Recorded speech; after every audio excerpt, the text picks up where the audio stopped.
To I boosting traders channel.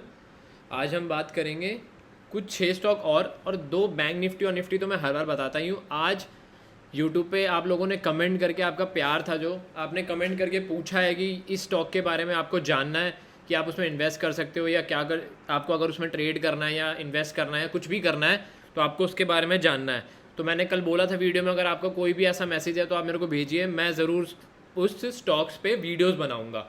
तो मैंने आज जितने भी कमेंट थे सारे स्टॉक्स पे मैं वीडियो बना रहा हूँ। जो जो स्टॉक आपने कमेंट में लिखे थे उन सब पे मैं वीडियो बना के आपको दे रहा हूँ। और स्पेशली बैंक निफ्टी में तो मैं बना के देता ही हूँ, क्योंकि उसमें ज़्यादातर लोग ट्रेड करते हैं, ऑप्शन ट्रेडिंग उसी में होती है तो ज़्यादातर लोग उसी में ट्रेड करते हैं। तो सबसे पहले बैंक निफ्टी से ही स्टार्ट करता हूँ मैं। बैंक निफ्टी में एक ये सपोर्ट्स बनाया है मार्केट में, ये आप ये देख रहे हैं, एक ये लेवल का सपोर्ट, एक ये लेवल का सपोर्ट और एक लेवल। तो ये क्रूशल सपोर्ट पे अपने कल अगर ये गैप डाउन खुलता है, मेरी बात ध्यान से सुनना, अगर कल ये गैप डाउन खुलता है तो आप शॉर्ट ना करें मार्केट में। पहली 15 मिनट की कैंडल देखें, 15 मिनट की कैंडल देखें, उसके बाद ही कोई डिसीजन लें, उससे पहले डिसीजन ना लें। अब अगर मार्केट कल गैप अप खुलता है, अगर मार्केट कल गैप अप खुलता है तो आप वेट करेंगे, मार्केट थोड़ा सा नीचे आएगा। मेरे हिसाब से मार्केट कल थोड़ा सा पुल बैक ले सकता है। अगर ज़्यादा ही लॉन्ग खुल गया तो अलग चीज़ है कि ज़रूरी नहीं है, पर हो सकता है कि मार्केट गैप अप खुल के ऊपर ही ऊपर भाग जाए, तो वो भी आपको नोटिस करनी है। पर पहले 15 मिनट्स या पहले 10 बजे तक मैं चाहता हूँ कि आप ट्रेड ना करें, आप मार्केट की डायरेक्शन वॉच करें कि मार्केट की डायरेक्शन में जा रहा है, उससे पहले ट्रेड ना करें। ठीक है सर। तो अगली चीज़, अब मैं इसको 15 मिनट में आपको मैं दिखा रहा हूँ कि ये लेवल इंपॉर्टेंट है। अगर मैं 1 आवर में आ जाऊँ तो 1 आवर में भी आपको दिख रहा है कि ये लेवल बहुत स्ट्रॉन्ग है, इसमें एक दो चीज़ें और जुड़ गई। ये सपोर्ट बहुत अच्छा है, यहाँ भी थोड़ा सपोर्ट हो रहा है। तो ये कितना इंपॉर्टेंट लेवल है कि मार्केट इसके नीचे अगर आया, अगर मार्केट इसके नीचे गया तो मार्केट डाउन ट्रेंड हो जाएगा, मार्केट फिर और नीचे चला जाएगा अगर इसके नीचे क्लोजिंग दे दी। पर अभी मार्केट इस पर स्टेबल है। अगर मार्केट इस पर स्टेबल है तो मार्केट में आप देखेंगे कि एक अप साइड मूवमेंट आ सकता है, पर 200 EMA का आप देखें ना, ब्रेक नहीं कर रहा। अगर मार्केट यहाँ से उठता भी है तो 200 EMA पे ब्रेक नहीं कर रहा। अगर यहाँ भी अगर कहीं मार्केट गैप अप होता है तो आप पहला टारगेट यही रखेंगे। या अगर बीच में कोई, अगर मैं 15 मिनट में आपको टारगेट दे दूँ कि 15 मिनट में 1 आवर में भी ये सपोर्ट ले रहा है, अब देखिए रेजिस्टेंस ले रहा है, सॉरी, अब 15 मिनट्स में आज पे 200 EMA ब्रेक हुआ। अब मेरी चीज़ ध्यान से सुनना, मैं आपको जो बताना चाह रहा हूँ ध्यान से सुनना। ये ब्रेक हुआ और वापसी रीटेस्ट करके फेल हो गया, रीटेस्ट करके ऊपर क्लोजिंग नहीं दी तो उसके बाद मार्केट कहाँ गया आप देखिए। उसके साथ क्रॉस ओवर भी हुआ। जो लोगों को मैंने पढ़ाया है EMA के बारे में उन्हें पता होगा कि क्रॉस ओवर क्या होता है। ये क्रॉस ओवर भी हुआ और क्रॉस ओवर होते ही यहाँ मेरे को पता चल गया था कि मार्केट नीचे जाएगा, पर मैं आज बाहर था कहीं इसलिए मैं ट्रेड नहीं कर पाया। पर अगर मेरे को पता होता मेरे से मौका छूट गया, पर कोई नहीं, मार्केट बहुत लंबी है, मैं कभी भी ट्रेड कर लूँगा दोबारा। तो आपको ये चीज़ें अगर दिखी तो और आपने प्रॉफिट बनाया तो बहुत अच्छी बात है। तो ये चीज़ें आपको नोटिस करनी है। जब मार्केट यहाँ से बनाना चालू किया उसके बाद देखिए साइडवेज हो गया, इसका मतलब है कि यहाँ ना मार्केट में थोड़ा, मार्केट में सपोर्ट मिल रहा है, बुल्स को सपोर्ट मिल रहा है। तो यहाँ से एक हो सकता है कि मूवमेंट बन सकता है ऊपर के लिए, कन्फर्मेशन नहीं है पर हो सकता है कि मूवमेंट बने। तो आपको उस मूवमेंट के लिए रेडी दिखना। अगर यहाँ आता है कल मार्केट कहीं या इसके लेवल पे आता है और एक बड़ी ग्रीन कैंडल बनाता है, यहाँ कहीं क्लोजिंग दे देता है ग्रीन कैंडल, तो आप एक लॉन्ग ट्रेड के लिए जा सकते हैं, अदरवाइज़ आप अवॉइड करेंगे। अगर यहाँ कहीं क्लोजिंग दे देती है तो आपका टारगेट जो होगा वो अच्छा होगा और स्टॉप लॉस छोटा होगा, इसलिए मैं वो ट्रेड के लिए बोल रहा हूँ, वरना मैं नहीं बोलता, क्योंकि मैं दोनों तरफ बताता हूँ, स्टॉप लॉस और टारगेट दोनों हो तभी फ़ायदा होता है ट्रेड करने का। तो आपको लेवल्स आपको लेवल्स ये दिख रहे हैं। एक ये फर्स्ट लेवल तो ये हो गया कि ये हो गया फर्स्ट लेवल, और सेकंड लेवल जो है 200 EMA पे आप अपना टारगेट रख सकते हैं। पहला लेवल अगर मार्केट यहाँ तक जाता है, अगर यहाँ से कहीं गैप अप होता है, यहाँ से कहीं गैप अप होता है तो वहाँ तक मार्केट जाएगा। तो ये है बैंक निफ्टी। बैंक निफ्टी के बाद एक बंदे ने मेरे को मैसेज, जो मेरे पे कमेंट आए हैं उसमें आए येस बैंक ट्रेड के बारे में, लोगों ने मेरे से पूछा है, लोगों ने मुझसे पूछा है येस बैंक कैसा स्टॉक है।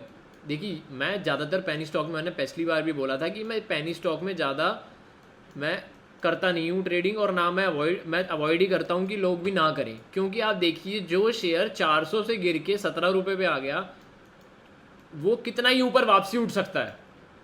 वो कितना ही ऊपर वापसी 400 पहुंचने में उसे कितना टाइम लगेगा। आप ये देखिए, लॉन्ग टर्म इन्वेस्टमेंट अगर आप सोच रहे हैं इस ट्रेड में, मेरे हिसाब से तो नहीं करनी चाहिए, पर आपने मेरे से पूछा है कि इसमें कितना ट्रेड हो सकता है। हाँ, अगर एक शॉर्ट ट्रेड आपको लेना है, अगर आपको लेना है 17 से 24 रुपये, 8 रुपये का प्रॉफिट, अगर 7-8 रुपये का प्रॉफिट लेना है तो आप 1 रुपये के स्टॉप लॉस लगा के 7-8 रुपये का प्रॉफिट के लिए आप कर सकते हैं।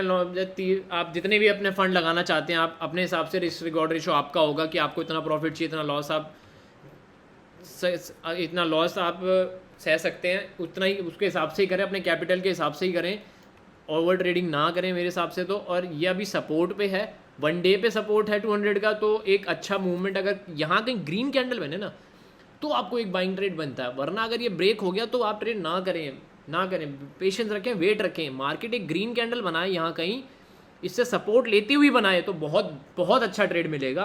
तो आपका एक टारगेट, फर्स्ट टारगेट ये होगा, सेकंड टारगेट ये होगा। अगर ये ब्रेक हो गया तो आप वेट कर सकते हैं अपना टारगेट ये के लिए, और फिर इसके लिए 24 तक लिए, पर 23 तक ये जाएगा। अगर यहाँ पे एक अच्छी ग्रीन कैंडल बन गई तो ये 23 तक मेरे हिसाब से जाना चाहिए।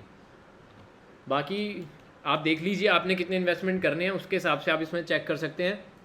येस बैंक था ये स्टॉक, 200 के सपोर्ट पे है, तो आप यहाँ अगर कल ग्रीन कैंडल बनती है तो आप बाय कर सकते हैं। शोजॉन ये ईवी में है शेयर, मेरे को पता है बहुत लोग इसके बारे में जानना चाहते हैं। ये बहुत अच्छा, इसने अभी बुल रन दिया है, बहुत अच्छा लॉन्ग रन दिया है इसने, 9 रुपये से सीधा 30 रुपये आ गया। अब मेरी बात सुनिए सारे, अब जैसे ये एक बुल रन में है, हमेशा मार्केट में अगर ऐसा बुल रन चलता है तो आपको क्या करना है, आपको पेशेंस रखना है। मार्केट हमेशा मूवमेंट अगर करता है तो ऐसे करके ऐसे करता है,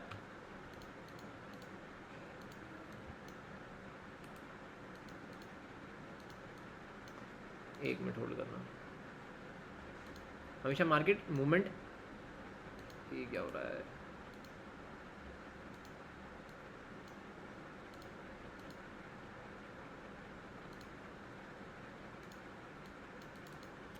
सॉरी। तो मार्केट हमेशा मूवमेंट जब करता है तो ऐसे ही मूवमेंट कर रहा है तो आपको ट्रेड नहीं लेना चाहिए। I'm sure.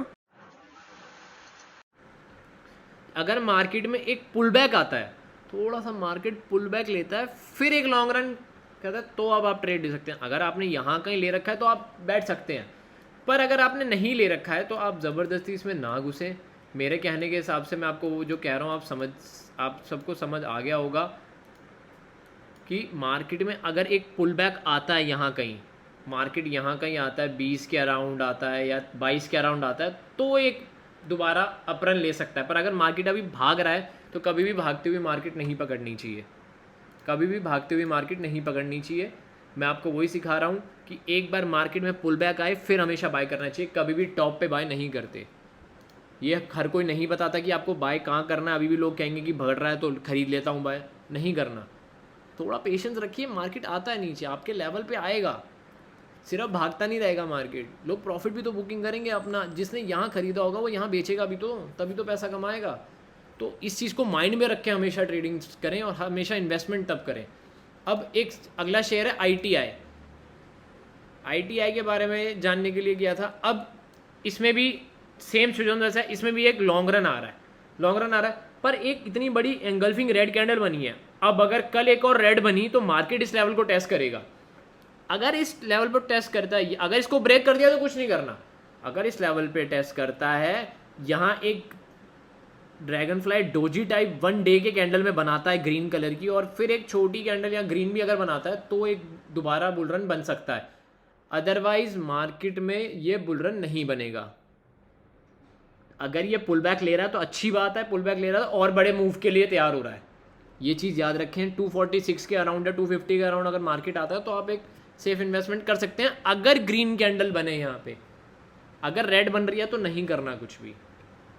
अगर मार्केट यहाँ आके थोड़ा साइडवेज भी हो रहा है तो और अच्छा है, और बड़ा मूवमेंट बनाने के लिए बैठा है, तो वो चीज़ें हमें हमेशा नोटिस करनी चाहिए, देखनी चाहिए। वो चीज़ें वो सब देख के ही ट्रेड होता है, अदरवाइज ट्रेड नहीं करना चाहिए। ये था ITI। IPL में ना सेम, अब देखिए एक रन दिया, साइडवेज हो गया, हो सकता है एक रन और दे, हो सकता है कि इस लेवल के ऊपर अगर ग्रीन कैंडल क्लोज हो गई तो एक अच्छा रन मिल सकता है आपको, बहुत अच्छा रन मिल सकता है। पर मेरी बात ध्यान से सुनना, इस स्टॉक के बारे में भी हमेशा लॉन्ग रन अगर हमें ऊपर के लिए भी लेना है, अगर ये ब्रेक होता है तो लेना चाहिए। पर मार्केट जब इस लेवल पे आ रहा है, सपोर्ट ले रहा है, अगर आप मेरी बात ध्यान से सुनना, 10,000 रुपये डालते हो, मैं एक एग्जांपल के थ्रू में कह रहा हूँ, आपने यहाँ 10,000 रुपये के शेयर खरीदे 276 पे, अगर ये भी ब्रेक हुआ, अगर ये ब्रेक हुआ, वापसी रीटेस्ट कर गया, तो यहाँ आप अपनी क्वांटिटी ऐड और कर सकते हैं। मतलब अपने 5,000 के इन्वेस्ट करे थे और 5,000 आपने यहाँ इन्वेस्ट करे, तो कुछ भी होगा तो आप प्रॉफिट में ही रहोगे। अगर वहाँ से मार्केट एक बुल रन बनाएगा तो आप प्रॉफिट में रहोगे। मेरी बात ध्यान से सुनना, हमेशा यहाँ नीचे बाइंग होती है। अगर मार्केट इस लेवल पे सपोर्ट लेने आता है या मार्केट अगर इस लेवल पे सपोर्ट लेने आता है तो बाइंग हमेशा नीचे होती है। पर अगर इसके ऊपर बाइंग करनी है तो हमेशा रीटेस्ट का वेट करना है। ये लेवल देखिए, अब ब्रेक नहीं हुआ है तो स्ट्रॉन्ग लेवल तो होगा। ये 303 जो है वो बहुत स्ट्रॉन्ग लेवल होगा कि अभी तक ब्रेक नहीं हुआ। कितने दिन हो गए? 31 अगस्त से हो गए, आज हो गया 18 अक्टूबर, आज अभी तक ये ब्रेक नहीं हुआ है। तो आप देखिए कि कितना इंपॉर्टेंट लेवल है ये। तो इस लेवल पे अभी बाइंग नहीं करनी। अगर ये ब्रेक होता है और फिर रीटेस्ट करता है और रीटेस्ट में पास हो जाता है, रीटेस्ट में मार्केट इसके नीचे नहीं जाता और फिर एक मूवमेंट बना होता है, तो आप एक लॉन्ग रन के लिए रेडी रहिए। ये स्टॉक भी आपको अच्छा प्रॉफिट देगा। अगला टारगेट आपका ये होगा 330, मतलब ज़्यादा बड़ा टारगेट नहीं है। तो मैं चाहूँगा कि आप यहाँ बाय करें तो आपको वो टारगेट मिले। आप अगर 280 पे बाइंग करेंगे आपका स्टॉप लॉस छोटा हो जाएगा। आप अगर 280 के बाइंग करेंगे, 70 या 80 के अराउंड बाइंग करेंगे तो आपका स्टॉप लॉस हो जाएगा 264, 20 पॉइंट का स्टॉप लॉस और बड़ा प्रॉफिट। तो हमेशा रिस्क रिवॉर्ड रेशो देख के हमेशा डबल हो तो ज़्यादा बेनिफिट रहता है वो ट्रेड मेरे हिसाब से। बाकी हर की कैलकुलेशन अलग होती है, हर का रिस्क रिवॉर्ड रेशो अलग होता है। तो वो चीज़ें बिल्कुल ध्यान में रख के इस स्टॉक में ट्रेड करें। नेक्स्ट स्टॉक है विष्णु प्रकाश करके। इसका मैंने आईपीओ भी बताया था, बहुत बंदों का, 2-3 बंदों का मेरे में निकला भी था आईपीओ, उन्होंने मुझे थैंक यू भी बोला था। तो आईपीओ में मेरी गेम बहुत अच्छी है। जो मेरे अंडर हैं और जो मेरे साथ जुड़े हुए हैं उन्हें पता है कि मैं आईपीओ एक्यूरेट बताता हूँ और लिमिटेड बताता हूँ, क्योंकि जो बेस्ट आईपीओ होते हैं उसी में इन्वेस्ट करने का फ़ायदा होता है। तो अब मार्केट में एक बुल रन आया, फिर मार्केट एक पुल बैक ले रहा है। मैं आपको वही सिखा रहा हूँ। विष्णु प्रकाश में एक पुल बैक आया, पुल बैक आएगा, मार्केट 189 के अराउंड आता है और यहाँ एक ग्रीन कैंडल बनाता है। इसका मतलब कि मार्केट लॉन्ग मूव के लिए जा रहा है। अगर यहीं से भागता रहता तो आप कभी भी बाइंग नहीं कर पाते। नए बंदे नहीं घुस पाएंगे तो फायदा क्या है ट्रेडिंग का? नए बंदे नहीं घुसेंगे तो ट्रेडिंग का उसूल। 188 एक बहुत अच्छा सपोर्ट बन सकता है क्योंकि यहाँ का रेजिस्टेंस है। समझ आ रहा है ना? ये यहाँ का रेजिस्टेंस है तो यहाँ का ये सपोर्ट बनेगा।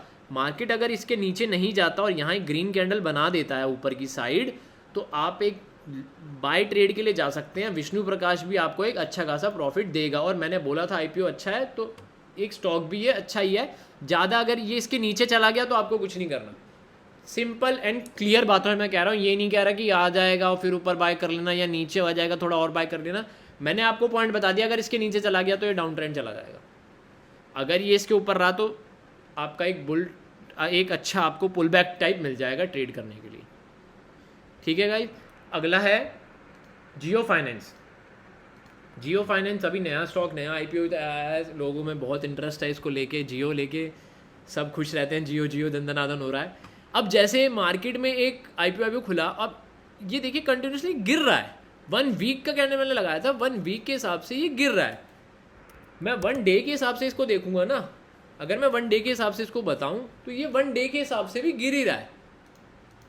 Just a second,